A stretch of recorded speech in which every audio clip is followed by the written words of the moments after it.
ठीक है प्यारे साथियों, एक बार फिर आप सभी का निधि क्लास में दिल से स्वागत है। जो आपका आधुनिक भारत है, आधुनिक भारत की जो टेस्ट सीरीज चल रही है उनमें से टेस्ट नंबर 3 आज आप देखेंगे। जितने भी आधुनिक भारत से महत्वपूर्ण प्रश्न हो सकते हैं उनके बारे में चर्चा करेंगे भाई। क्वेश्चन नंबर जैसे पहला, 17 मई 1498 को पुर्तगाली यात्री, आपको पता होगा भारत में पुर्तगाली यात्री वास्को डी गामा आता है जिसे भारत के खोजकर्ता कहते हैं।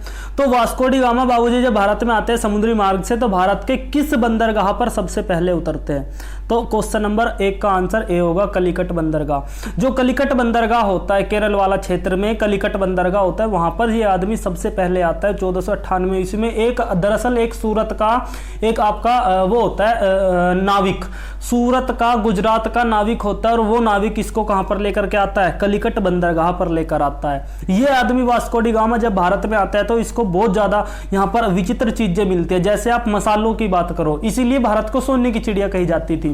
तो भारत में बहुत सारे मसाले मिलते हैं जो ये आदमी कहां पर ले जाता है? विदेश, पुर्तगाल में ले जाकर के 60 गुना दामों पर बेचता है। इसीलिए पूरे यूरोप में एक लहर दौड़ जाती है कि भारत चलो, भारत असली, तो असली मजा तो भारत में है, असली पैसा तो भारत में है। तो इसी वजह से भारत में फिर निम्न जो देश होंगे, बाकी के जो देश होंगे वो धीरे धीरे आने का काम करते हैं। ठीक भाई। क्वेश्चन नंबर 2, 1503 ईस्वी में पुर्तगालियों ने अपना पहला दुर्ग कहां पर स्थापित किया?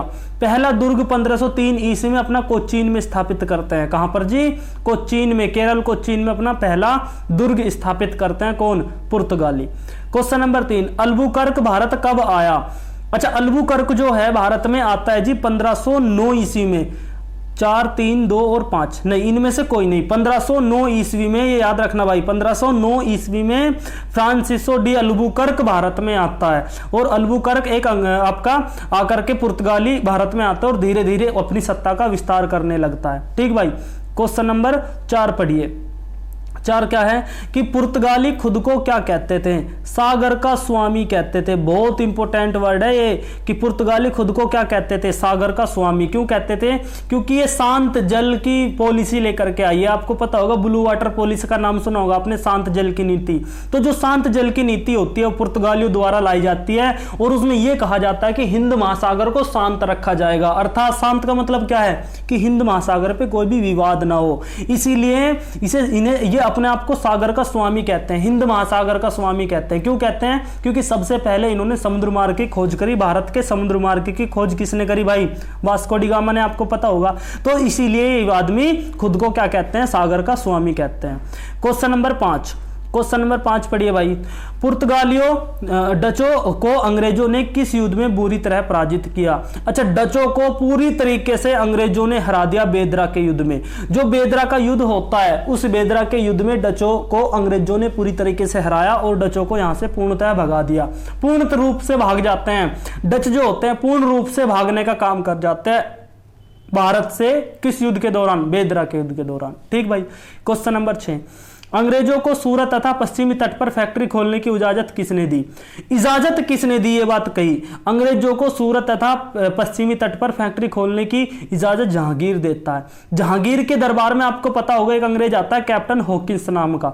जो कैप्टन हॉकिंस आता है तो इसी से क्या कहता है? इसे सबसे पहले जहांगीर क्वेश्चन बनता है कि कैप्टन हॉकिंस को जहांगीर 400 का मनसबदार बनाया जाता है। इंपॉर्टेंट है, 400 का मनसबदार बनाया जाता है। खाना की उपाधि देता है, खान की उपाधि भी देता है इस इंसान को, जहांगीर को, जहांगीर इसको, कैप्टन हॉकिंस को, क्योंकि एक विचित्र प्राणी था।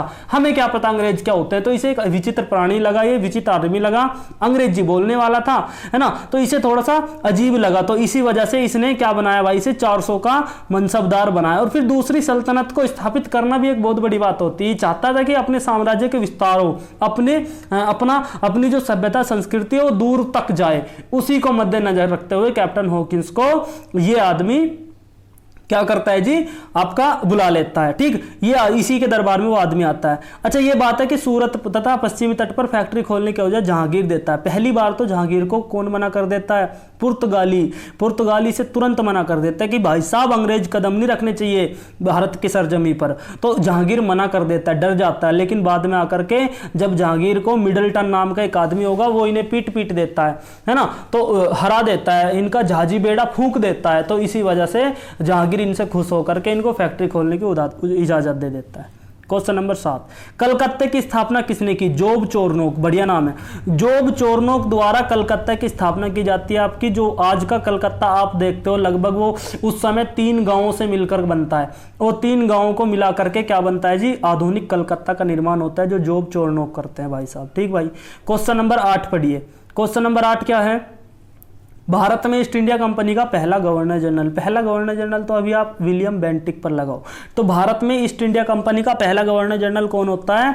Lord William Bentinck. ठीक भाई, क्वेश्चन नंबर 9 देखिए, तृतीय कर्नाटक युद्ध की समाप्ति किस युद्ध में हुई? अच्छा, तृतीय कर्नाटक युद्ध की समाप्ति किस संधि से हुई? ये बात है इसमें, किस युद्ध से नहीं, किस संधि से हुई? वेनिस की संधि? कतई नहीं। मैसूर की संधि? नहीं। पेरिस की संधि, फ्रांस की राजधानी पेरिस भाई, इस पेरिस की संधि से तृतीय कर्नाटक युद्ध दब जाता है।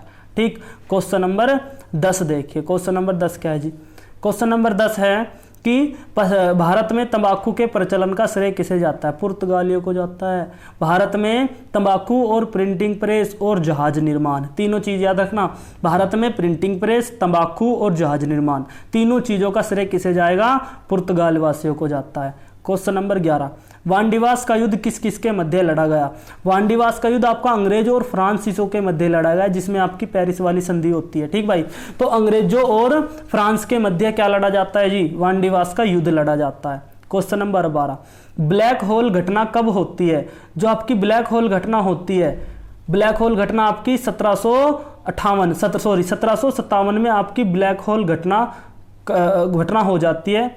ब्लैक होल घटना में क्वेश्चन आप एक बार मुझे देख के बताना, कमेंट में लिखना कि ब्लैक होल घटना कब होती है, सर्च करके।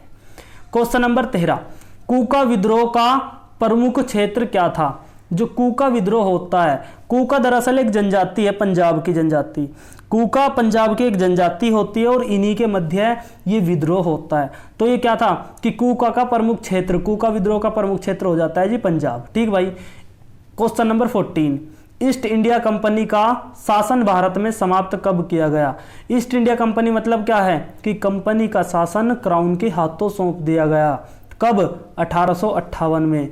जब भारत में 1857 की क्रांति हो जाती है तो उसके परिणाम स्वरूप महारानी जो होती है इंग्लैंड की, वो कहती है कि अब ईस्ट इंडिया कंपनी बिल्कुल खत्म करो, शासन हमारे हाथ में दो। ईस्ट इंडिया कंपनी ने तो भारत को बिल्कुल खोखला कर दिया, क्योंकि ये तानाशाही दिखाने लगे थे। तो 1858 के अधिनियम द्वारा क्या होता है कि ईस्ट इंडिया कंपनी को समाप्त करने का ऑर्डर दे दिया जाता है। ठीक भाई, क्वेश्चन नंबर 15, द्वितीय आंग्ल मैसूर युद्ध के समय गवर्नर जनरल कौन थे? द्वितीय आंग्ल मैसूर युद्ध के समय वॉरेन हेस्टिंग। कौन थे जी? वॉरेन हेस्टिंग गवर्नर जनरल थे। क्वेश्चन नंबर 16, क्वेश्चन नंबर 16 क्या है? भारत में पाश्चात्य शिक्षा 1835 किसने? 1835 के अधिनियम के अनुसार जो शिक्षा पर काम किया, लॉर्ड मैकाले ने ही तो किया। ठीक भाई, लॉर्ड मैकाले भाई साहब भारतीय शिक्षा में बहुत बड़ी योगदान भूमिका निभा करके जाते हैं। वुड डिस्पैच भारत में शिक्षा के संदर्भ में, हंटर आयोग भारत में शिक्षा के संदर्भ में, तो ये 3-4 समितियां आयोग होते हैं, इन्हें याद रखना। भारत में शिक्षा के संबंध में इन्होंने बहुत ज़्यादा काम किया। ठीक भाई, क्वेश्चन नंबर, अब आप देखिए 16, क्वेश्चन नंबर 17। क्वेश्चन नंबर 17 क्या है? क्वेश्चन नंबर 17 है जी कि आधुनिक भारत में हिंदू धर्म का पहला धार्मिक सुधार आंदोलन कौन सा था? आधुनिक भारत का पहला हिंदू धर्म सुधार आंदोलन ब्रह्म समाज था। कौन सा था जी? ब्रह्म समाज की स्थापना की जाती है हिंदू धर्म को सुधारने के लिए। क्वेश्चन नंबर 18, सत्यार्थ प्रकाश पुस्तक के लेखक, बहुत इंपॉर्टेंट क्वेश्चन है। सत्यार्थ पुस्तक के लेखक दयानंद सरस्वती। कौन है जी? दयानंद सरस्वती। इन्हीं दयानंद सरस्वती ने इस पुस्तक में आर्यों के बारे में भी लिखा कि आर्य लोग कहाँ से आते हैं, कौन होते हैं। आर्य लोग दरअसल यहूदियों का प्योर ब्लड माना जाता है, ऐसा कहा जाता है दयानंद सरस्वती और मैक्स मूलर द्वारा। ठीक बात। तो क्वेश्चन नंबर 19 देखिए। क्वेश्चन नंबर 19 है, वेदों की ओर लौटो। सॉरी, वेदों में संपूर्ण सच्चाई निहित है, किसने किया?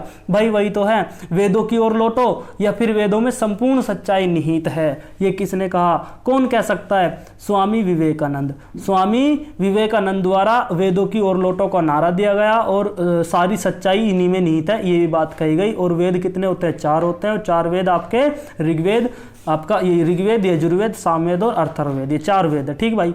क्वेश्चन नंबर 20, प्रार्थना समाज की स्थापना किसने की? जो आपका प्रार्थना समाज होता है, प्रार्थना समाज की स्थापना कौन करता है जी? आपका केशव चंद्र सेन, राजा राम मोहन राय, ज्योतिबा फूले, NOT, इनमें से कोई नहीं। बिल्कुल सही बात है, इनमें से कोई नहीं। आत्माराम पांडुरंग करते हैं ना, आत्माराम पांडुरंग ये आपकी प्रार्थना समाज की स्थापना करते हैं, इनमें से कोई नहीं, इसका सही आंसर होगा। क्वेश्चन नंबर 21, एनी बेसेंट भारतीय राष्ट्रीय कांग्रेस की अध्यक्ष कब बनी? बढ़िया क्वेश्चन है। एनी बेसेंट भारतीय राष्ट्रीय कांग्रेस की बनने वाली पहली महिला थी 1917 में। 1916 में आपको पता होगा लखनऊ समझौता होता है, जिसमें उदारवादी और उग्रवादी दोनों आपस में मिल जाते हैं, कांग्रेस एक हो जाती है।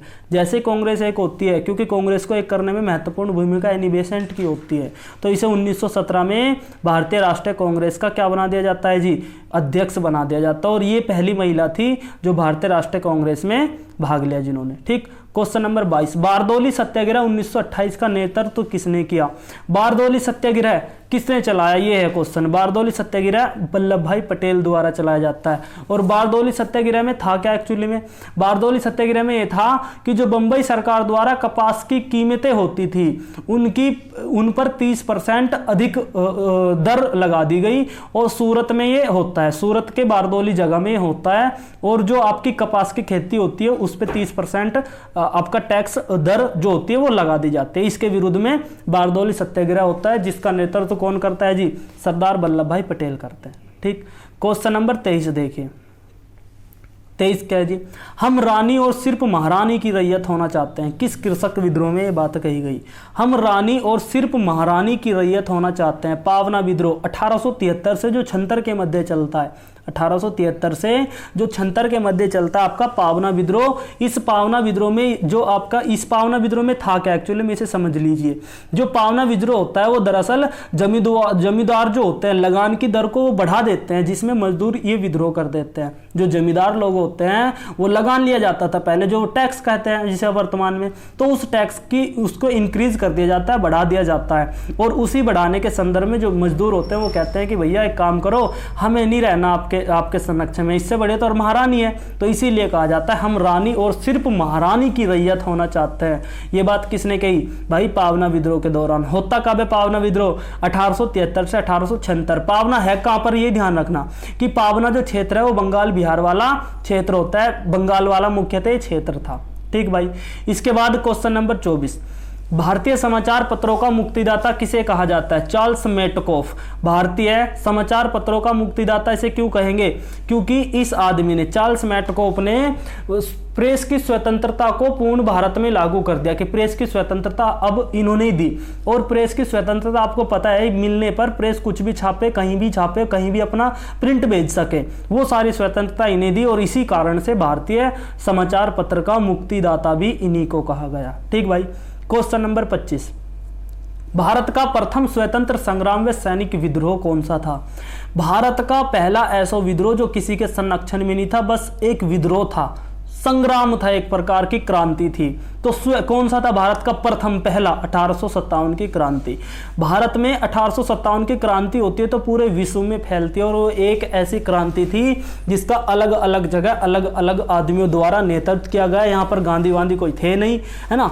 तो आप कहां पर लगाओगे? 1857 का एक ऐसा विद्रोह या क्रांति थी जो भारत की प्रथम स्वतंत्रता क्रांति थी। ठीक, स्वतंत्र होने के लिए इन्होंने पहली क्रांति करी 1857 में, जो असफल रही।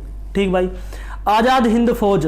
आजाद हिंद फौज की स्थापना कब होती है? 1942-43 में होती है। 43 सही लगाओ, अगर 43 ऑप्शन में है तो 43 सही है। ठीक भाई, आजाद हिंद फौज की स्थापना कब होती है? आपकी 1943 सुभाष चंद्र बोस द्वारा। ठीक, क्वेश्चन नंबर 27 पढ़िए। क्वेश्चन नंबर 27 क्या है जी? क्वेश्चन नंबर 27 है भारतीय विश्वविद्यालय।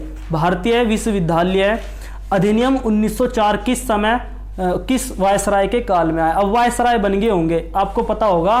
तो भारत में जो अधिनियम बनता है आपका विश्वविद्यालय अधिनियम लॉर्ड कैनिंग की अध्यक्षता में बनता है। किसकी अध्यक्षता में जी? लॉर्ड कैनिंग उस समय भारत के गवर्नर वायसराय रहे होंगे। ठीक, क्वेश्चन नंबर 28, दादा भाई नौरोजी 1866 में ईस्ट इंडिया एसोसिएशन की स्थापना कहां पर करते हैं? दादा भाई नौरोजी ने 1866 में ईस्ट इंडिया एसोसिएशन की स्थापना, बहुत बढ़िया क्वेश्चन है ये। ईस्ट इंडिया एसोसिएशन की स्थापना कहां पर की जी? इंग्लैंड में। कहां पर की? इंग्लैंड में, लंदन में। ये आदमी लंदन में जाकर के ईस्ट इंडिया एसोसिएशन कंपनी की स्थापना करता है। एसोसिएशन होती है, एक संस्था होती है, उसकी स्थापना करते हैं, ठीक, 1866 में। क्वेश्चन नंबर 29, शेर ए पंजाब किसका नाम है? शेर ए पंजाब किसका उपनाम है? तो लाला लाजपत राय को तो कहते हैं शेर ए पंजाब, लाला लाजपत राय को कहते हैं, ठीक भाई। शेर ए पंजाब किसको कहते हैं? लाला लाजपत राय को। अच्छा, केसर ए हिंद किसको कहते हैं? ये बढ़िया क्वेश्चन है। केसर ए हिंद महारानी विक्टोरिया को कहते हैं, और ये उपाधि, केसर ए हिंद की उपाधि लॉर्ड रिपन देता है उन्हें, है ना। ये याद रखना कि केसर ए हिंद और शेर ए पंजाब दोनों अलग चीज है। शेर ए पंजाब लाला लाजपत राय और केसर ए हिंद महारानी विक्टोरिया। क्वेश्चन नंबर 30 पढ़िए। महात्मा गांधी के राजनीतिक गुरु गोपाल कृष्ण गोखले। जब ये बंदा महात्मा गांधी, जब ये आदमी भारत में 1915 में वापस आता है, कहां से जी? वापस कहां से? साउथ अफ्रीका से। साउथ अफ्रीका में 1893 में जाता है, ठीक। 1893 में ये आदमी जाकर के जब भारत 1915 में वापस आता है, तो ये 2 साल तक, कितने, 1917 तक ये क्या करता है कि समस्त भारत में घूमता है और यहाँ की व्यवस्था देखता है, सामाजिक व्यवस्था देखता है कि किस प्रकार है, तब जाकर के मूवमेंट स्टार्ट करते हैं, ठीक। तो कौन कहता है इन्हें? गोपाल कृष्ण गोखले। जो गोपाल कृष्ण गोखले होते हैं वे कहते हैं एक बार जाओ और घूम के आओ सारे भारत में। तो इनके राजनीतिक गुरु कौन माने जाते हैं जी? गोपाल कृष्ण गोखले, ठीक भाई। तो आज का जो कंटेंट था, आज का जो टेस्ट पेपर था, वो इतना ही होता है भाई। सभी लोग कमेंट में बताना कि कितने क्वेश्चन आपके सही जाते हैं, कितने क्वेश्चन आपने अपने दिल से अटेम्प्ट किए, सही गए बिल्कुल, ठीक। तो एक बार फिर आप सभी का निधि क्लास को देखने के लिए धन्यवाद। अगर चैनल नए हो तो भाई चैनल को सब्सक्राइब करना, वीडियो को शेयर करना, ठीक, लाइक करके जाना जरूर, कमेंट जरूर करना कि कितने क्वेश्चन किसने किए, ठीक भाई। और हाँ, उसका आंसर आप बता करके जाना, जो उसका आंसर आपको एक क्वेश्चन दिया था मैंने, उसका आप आंसर जरूर बता करके जाना उसमें, ठीक भाई। तो आपका आज के लिए इतना ही रखते हैं, धन्यवाद।